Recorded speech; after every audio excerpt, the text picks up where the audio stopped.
table like I showed you how to do before, or you can just hold them in your hands, or you can have them just take the deck and pull out whichever card they want. So they pull out any card they want. Okay, so say they pick the 10 of clubs. And I'm going to say, alright, just tell me when to stop. Say stop right there. Okay, I'll put your card right there in the middle of the deck. I'll keep shuffling it in there. Okay. So your card's lost in the deck hopelessly.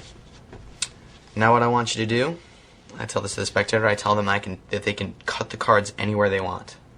So they go ahead and cut the cards. Boom. Say, alright, I'm going to mark that cut right there. Okay. Alright, let's go over this real quick.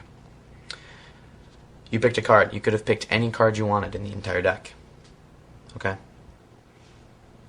Then I shuffle through the cards. You told me when to stop. You could have said anywhere you wanted to stop. I stopped right there. You put your card there. I continued to shuffle the cards in and lost your card completely and hopelessly into the deck. Now I think that your intuition guided you right back to your card.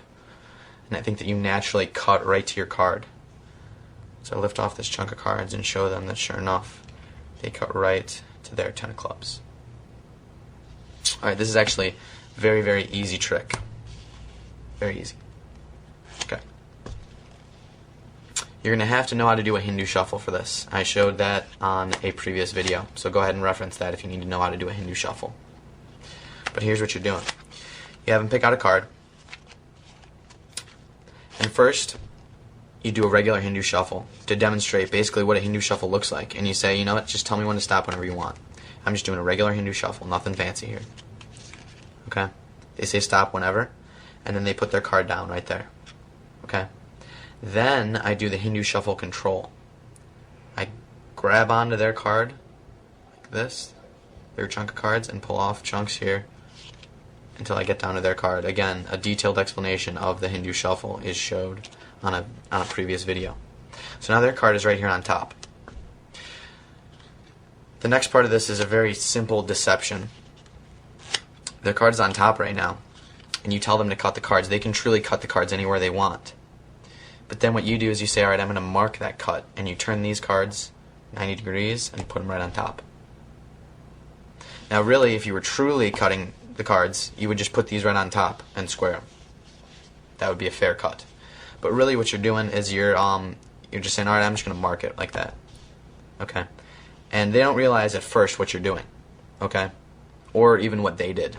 But you distract them even more by going through and explaining how the entire trick was done. So this gives what's called time misdirection. Over the course of you explaining all the different things that you did, you shuffled them, they picked any card, they could have told you when to stop any time. As you go through that entire explanation, they begin to forget what they actually did here when they cut. And that actually the card that they cut to is the one on top here. Okay? But since we're misdirecting them, they're going to gradually forget basically through the course of my explanation.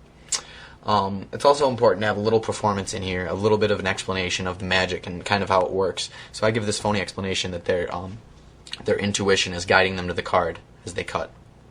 So I explain that, and then you just pick off this half and show them this card, which has actually been on top the whole time.